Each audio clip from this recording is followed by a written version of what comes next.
下一站，上岸。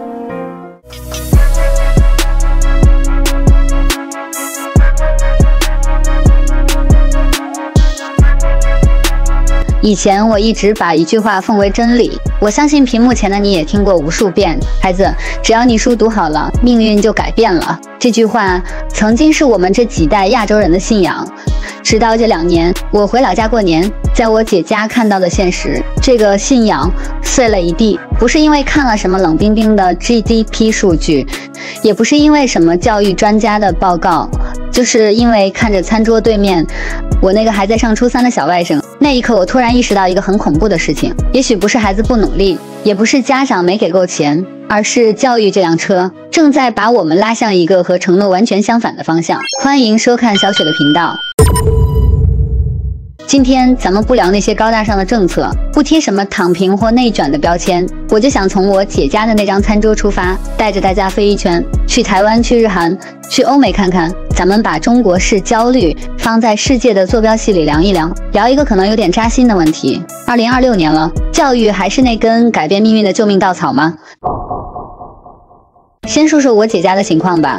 典型的中國小縣城普通家庭，我姐和姐夫工薪階層，平時自己買衣服都網上挑打折的，但在孩子教育上，那真的是舍得砸錢。在我姐的家長微信群裡，那是另一個戰場，比如鋼琴、編程、奧數、英語口語，家長們每天曬排名比成績。我姐常掛在嘴邊的一句話是：我們這輩子就這樣了，我們家翻身全靠你了。聽着是不是很耳熟？結果呢，大外甥初中沒念完，死活不去了，現在在外面打零工，性格變得很孤僻。小外甥現在初3，更讓我揪心。他在家是什麼狀態？書擺在面前，眼神是散的，手藏在桌子底下，瘋狂刷短視頻，吃飯刷，上廁所刷，半夜蒙着被子還在刷。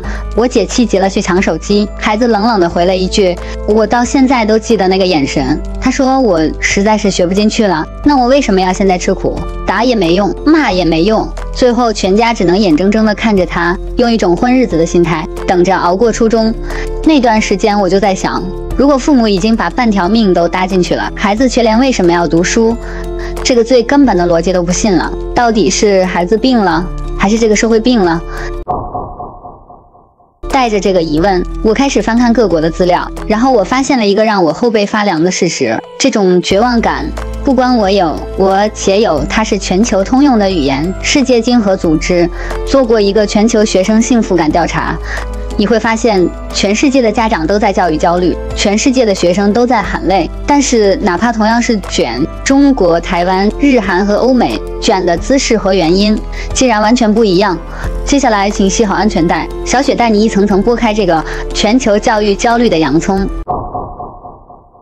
先說咱們最熟悉的中國，中國孩子的累是一種標準單一化的累。從隋唐的科舉開始，我們的基因裡就刻着一句話：朝為田舍郎，暮登天子堂。考試是我們文化裡唯一被公認的公平上升通道，這在以前沒問題，因為那是稀缺資源。1977年恢復高考後，錄取率只有5%，考上就是天之驕子。那個年代畢業還包分配，那是真的逆天改命。但現在呢？這就是經濟學裡最經典的劇場效應。第一排的人站起來了，為了看清楚；第2排、第3排，直到最後1排的人不得不站起來。結果是什麼？大家都站着，累得半死，但看到的畫面並沒有變清楚。數據不會騙人，中國今年高校畢業生預計突破1200萬，雖然錄取率高達90%了，人人有書讀，但社會對人才的定義卻在瘋狂通脹。以前本科能進大廠，現在研究生連簡歷篩選都過不去。家長們發現，如果不把孩子逼進那前5%的985和211，剩下的學歷在就業市場上約等於一張廢紙。這就是我那小外甥厭學的真相。教育本來是為了向上流動，現在變成了為了不向下墜落。以前讀書是做加法，讀1年有1年的身價，現在讀書是做減法，你不讀你就被淘汰。這就解釋了為什麼雙減之後，新東方不教英語去賣大米了，但家教更貴了，因為筛選機制沒變，只要高考還是獨木橋，只要社會上的好工作還是那麼少，哪怕把学校都關了，家長們也會在地下室裡把補習班開起來。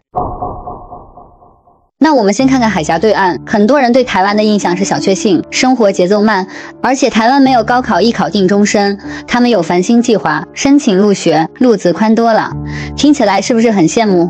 但我問了幾個台灣的朋友，他們聽到輕鬆這2個字，直接苦笑。台灣的卷叫隱形卷，如果不看數據，你很難想象，台灣是全世界補習班密度最高的地方之一。在台北，南陽街被稱為補習街，小學生放學去安親班，也就是托管加補課，中學生補到晚上10點，周末還要去衝刺班，甚至台灣的補習名師地位堪比娛樂明星，年收入上億新台幣。為什麼路寬了反而還這麼卷呢？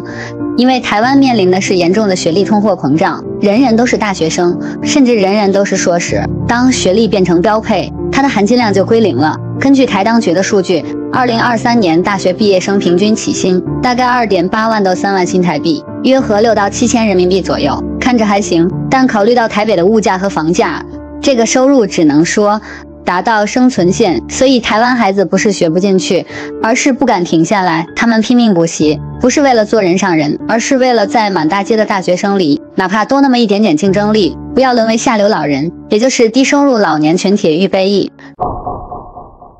如果說中國是千軍萬馬過獨木橋，台灣是溫水煮青蛙，那日韓，特別是韓國，那就是高壓鍋爆炸現場。韓國有個詞叫地獄朝鮮。韓國的高考那天，為了怕聽力考試受影響，全國飛機停飛，股市開盤推遲。這種舉國體制的重視背後是什麼？是極度的階層固化。在韓國，如果能考上頂尖名校，意味着你能進3星。現代這樣的大財閥進去了就是人上人，進不去就是那個著名的炸雞定律，無論你幹什麼，最後都是去賣炸雞。所以韓国的補習班有凌晨宵禁令，政府強迫補習班晚上10點必須關門，不然孩子就能學死在裡面。而日本呢？日本稍微有點不一樣，日本年輕人進入了悟道模式。既然階层已經固化了，政客的孩子是政客，醫生的孩子是医生，普通人再努力也摸不到天花板，那我就不努力了。这就是日本的低欲望社会。中国孩子還在想我要逆天改命，日本孩子已經想通了，我就當個便利店店員也挺好。這看似是一種解脫，其實是一種更深層的絕望，因為他們連改變命運的夢都不做了。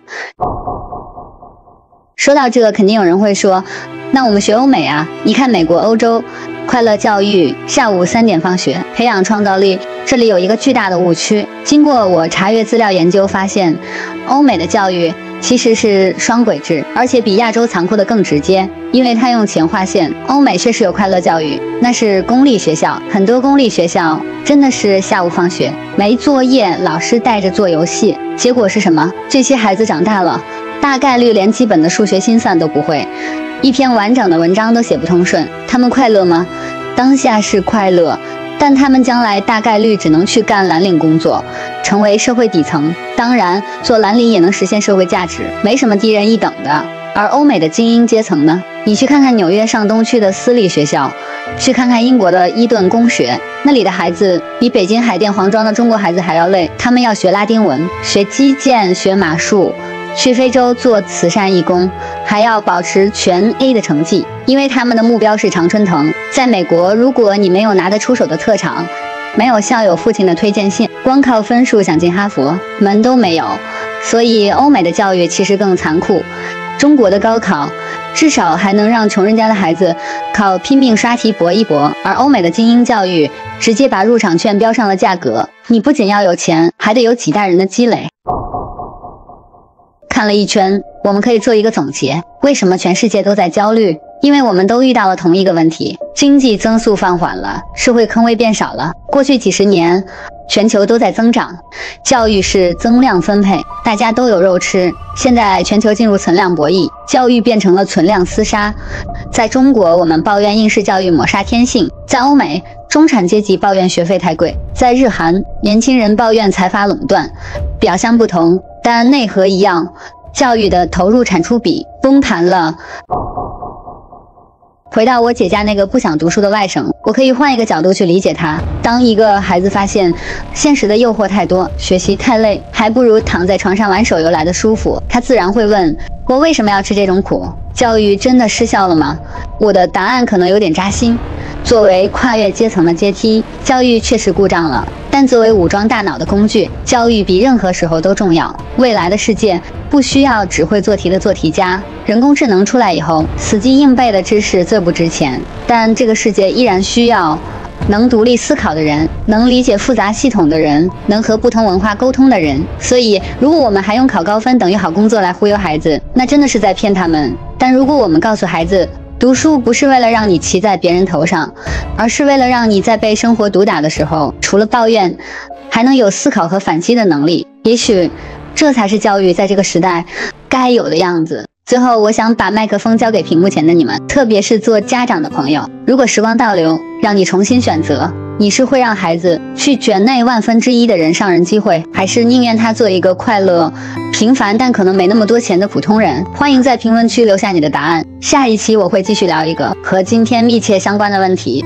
我會繼續聊各國教育改革，這些改革到底能不能緩解焦慮呢？敬請期待，記得點個訂閱哦。小雪繼續帶你看世界，也看自己。我們下期再見嘍。哎，剛才那段講美國私立學校，其實我都想把自己罵進去。我那時候在北京上學，為了趕一個論文通宵了3天。誰跟我說上大學輕鬆的？我真想順着網線過去。算了算了。